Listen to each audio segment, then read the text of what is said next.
everyone, welcome to Catch a Plant Scientist Greenhouse in the merry month of May.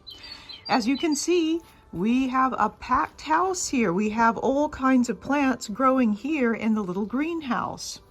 The reason I'm growing them in the little greenhouse is because many of these are heat-loving plants, such as cucumbers, squash, tomatoes, and plenty of other unusual young trees that are sprouting, which need an extra boost of heat to get going, as well as some exotic herbs like lemongrass.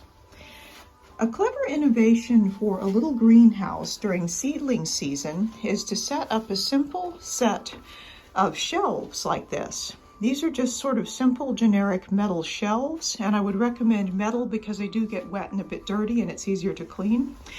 And this greatly increases the amount of space for keeping your seedling plants to let them develop and mature in a greenhouse setting before they're either planted out outside or moved to their permanent pots and permanent placements in a greenhouse.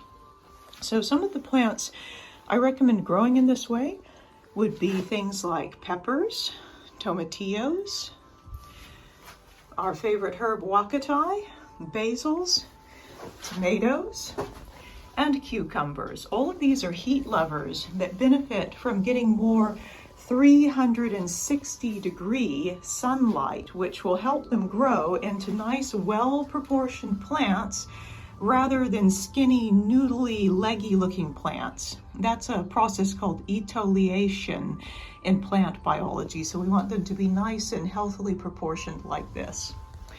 Now, of course, you can get too much of a good thing, and that's why we have these green shade cloths up.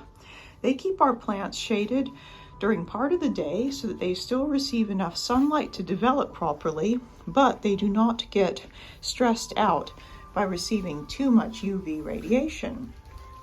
I hope that this idea inspires you to make the most of your greenhouse during seedling season. Thank you for joining me, and as always, stay curious about plants.